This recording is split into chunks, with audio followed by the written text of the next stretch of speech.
What's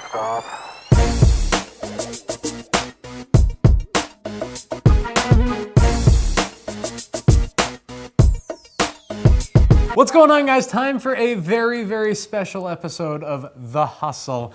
I cannot believe that I haven't had you on the show. No, I guess I'm pretty busy trying to get you media exposure. Not trying to. Successfully getting us national media tours.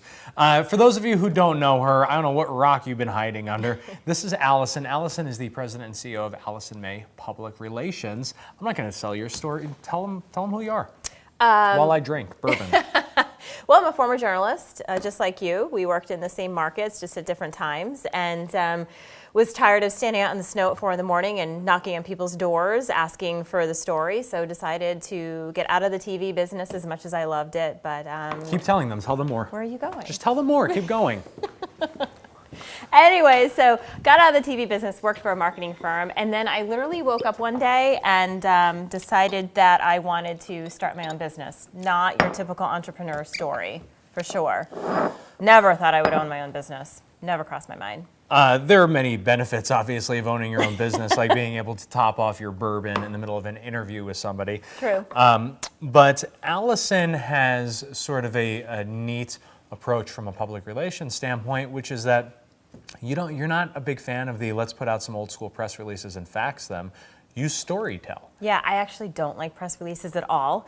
I just feel like they're kind of a waste of time. My idea is to pitch the story, and journalists have very limited time. They get hundreds of emails a day, so we need to get to them in just a couple of sentences and sell the story. So it seems to be working. So Dragon behind the camera. Let's put a dragon emoji sipping on the bourbon. Dragon is a big fan when I ask the question of, what would you be doing if you weren't here? Oh my, that's a good one. I should have prepped you on this. Yeah, huh? you should have. You're fine. It's nothing If I wasn't here, I'd probably be working for a marketing firm or a PR firm. Probably would have a good life and enjoy it, but owning your own business, I think, is very painful. It's a constant struggle. It's very stressful, but I can't imagine working for anyone else now that I've owned my own business. However, somebody actually just asked me, they own a PR firm, and they're like, don't you ever just wish that you could work for someone? And I said, no. Yeah. As much as, the headaches that you have and the amount of hours you work, to be able to be your own boss, it's a good feeling. Well, I mean, that's why I hire people with an entrepreneurial mindset. I can't hire true entrepreneurs because true 100% all-in entrepreneurs would suffocate working for somebody else. But people who don't have that entrepreneurial mindset would never survive in this kind of an environment either, because you need to be a self-starter. And so when I hear people like that say, don't you wish you could work for somebody else? I hate to say it, they're not a true 100% entrepreneur, because a 100% entrepreneur knows that, the thought of working for somebody else makes them sick. Like, I think about that right now, and my stomach's actually turning a little bit. It has nothing to do I don't with think the any bourbon. HR departments would be able to handle you. I am ruined. I was being interviewed by a reporter not too long ago, and she asked, what would you tell a hiring manager who was interviewing you? What should they ask you? And I was like, I'm completely unemployable. And they were like, what do you mean you're unemployable? You can't. What would you tell them? I said, no, really, I'd be fired inside of, I don't think I would last 3 days. No. Because in the world of being a true entrepreneur, you have to break the rules. You have to be willing to break the rules and be completely unapologetic and deal with the fallout if you screw up, but you own it. Like, you kill what you eat, and your family, in terms of your work environment, also, they eat what you kill as well. So with that being said, I say it's a special episode of The Hustle because it's a little bit bittersweet for me.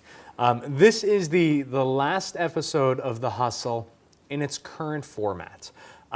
I needed to hand off the show to somebody who is a better interviewer, who is better looking, who is blonde. Blonde stuff does stuff for the numbers on this thing that I just can't do.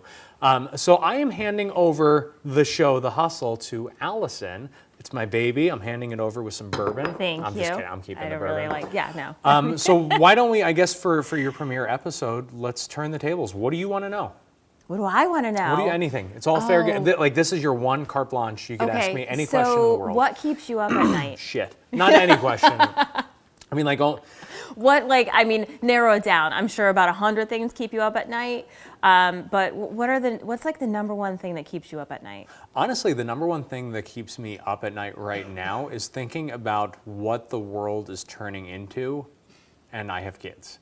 And I'm sure that it's the same thing that's kept my parents up at night and my grandparents and their grandparents, and it's happened for generations.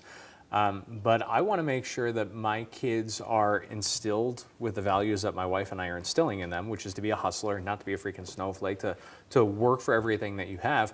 But I'm worried about what society will do to conflict with that narrative that they're getting from us. Do you think our parents thought that, though, when we were growing up? I'm sure that our parents had their own set of worries, their own set of fears. Maybe they didn't think that, but in the 80s, it was, well, everybody's going to be nuked. And now again, it's, oh, everybody's going to be nuked. So I think that every generation has its own set of worries, but I worry about that. And then I worry about, I think the other big thing that I worry about is failing my team. Yeah, I was just going to say, I know that's something that we've talked about. That's something that's, as a business owner, because you have your family, you have your beautiful wife and your daughters, but you also have your work family. I mean, you call them your family. Totally. And it's always extremely important for them to be happy. I know, I hear that all the time. Here's a little secret. Being a boss sometimes blows. It does, because you have the responsibility of success, and not just for yourself and your family, but for all of your employees as well. And different people measure success in different ways.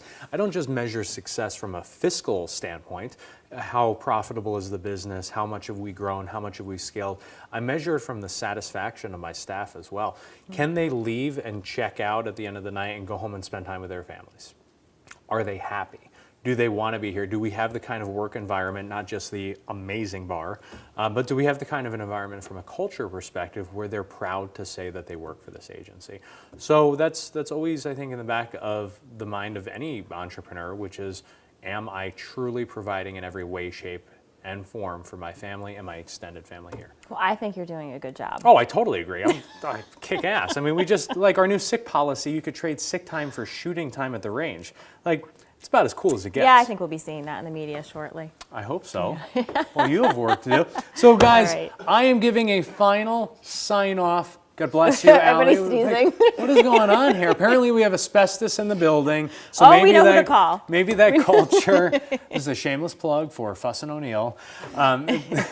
So I guess we failed on the American Integrity Restoration. I don't even know where I was going. I'm always trying to do the PR. That's it. That's all I got. Well, Farewell cheers. episode. Cheers to you. Listen, all your asses better keep watching, because the show is going to be taking a whole new turn. It is. Going to a whole new level. You've got, I heard, President Trump on a future episode. We're working on that. Make that happen. We're working on Ivanka. Listen, I'd work on Ivanka. Like, to get her on the show. Yes. Don't disrespect. Cheers. See you soon. See you guys.